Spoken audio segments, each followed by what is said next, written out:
How does a nation that's barely 75 years old, sitting in a deeply hostile region, become a global economic and military powerhouse? Well, that's the story of Israel, a country that didn't just survive against all odds, it absolutely thrived. So how on earth did this economic miracle happen? Let's break it down. First, you just have to appreciate the sheer scale of what we're talking about.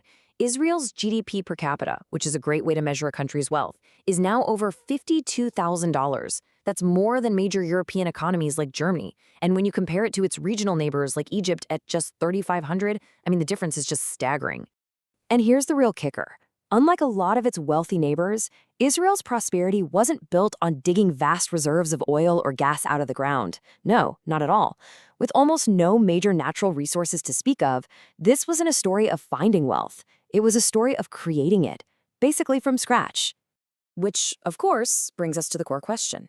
How did they do it? How did a nation born into conflict, on arid land with not much to its name, become one of the most innovative and prosperous countries on the planet? Well, the answer doesn't start with success. It starts with survival.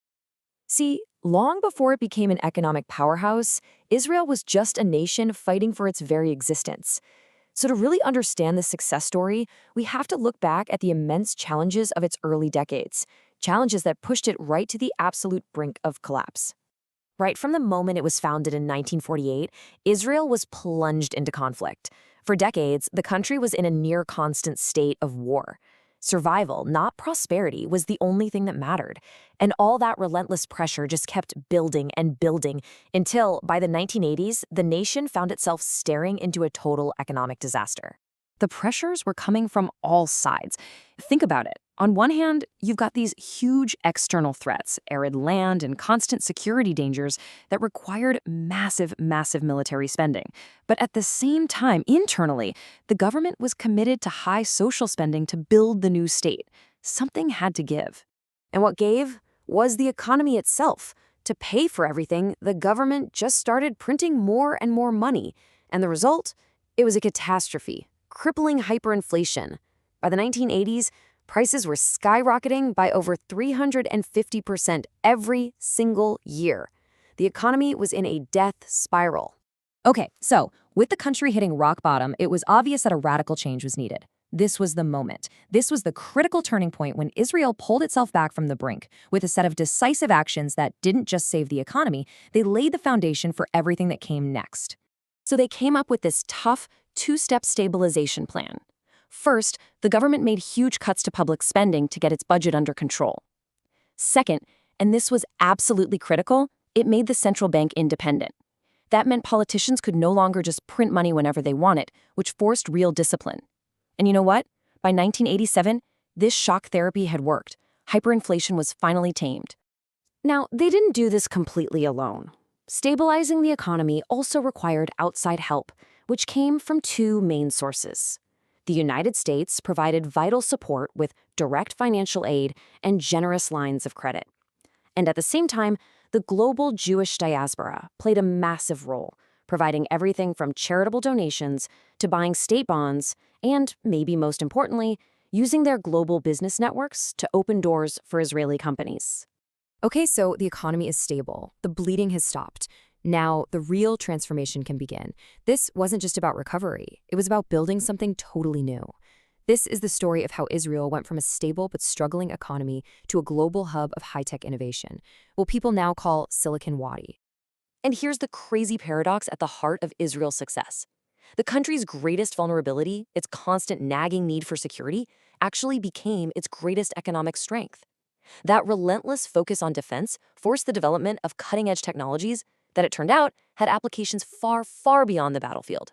This created a unique system, sometimes called the triple helix. Here's how it works. First, elite military tech units, like the legendary Unit 8200, act as these incredible real-world incubators, training brilliant young people. Second, that talent flows out of the military and into top-tier university research. And third, the government helped kickstart state-backed venture capital funds to turn those cool academic ideas into actual commercial businesses. It's a powerful, self-reinforcing cycle of innovation. And then Just as this innovation engine was really getting going in the early 1990s, it got a massive, unexpected boost. With the collapse of the Soviet Union, a wave of highly skilled immigrants arrived, bringing with them a huge amount of intellectual capital that just plugged perfectly into this new knowledge-based economy. This whole culture of innovation wasn't just left to chance either. It was backed by a serious national commitment to research and development. Today, Israel invests a staggering 5.4% of its entire economy back into R&D. To put that in perspective, that is double the average of other developed nations. This isn't an accident. It's a deliberate national strategy. And you see the results of that investment everywhere. Israel became a world leader in these really specialized high-tech industries. We're talking top-tier cybersecurity firms, advanced semiconductor design, and even agritech that literally makes the desert bloom. This expertise also extends to pioneering water technology and high-tech diamond processing. It's an incredible list. All right, so we've gone from the brink of total collapse all the way to a global tech hub. Let's pull all these threads together. The story of the Israeli economic miracle can really be broken down into 5 key pillars that explain how this all happened. But before we list them, we have to talk about one crucial cultural ingredient. It's a Yiddish word, chutzpah. It's a little hard to translate, but it basically means audacity, boldness, a willingness to take big risks and challenge the way things are done. It's an entrepreneurial spirit that sees failure as just a step toward success. This mindset is the cultural fuel that powers the whole innovation engine. So here they are, the 5 pillars of the miracle. First, strategic foreign aid that provided a vital foundation. Second, disciplined economic policy that tamed the hyperinflation crisis. Third, that unique synergy, the triple helix between the military, academia, and industry. Fourth, all of this was fueled by that massive, world-leading investment in R&D.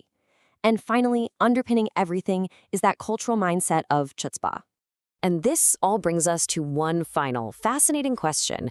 When you consider this very unique blend of history, culture, and policy, is Israel's economic miracle a complete one-off, something born from a specific set of circumstances that could never happen again? Or could its unique model of development actually be replicated somewhere else?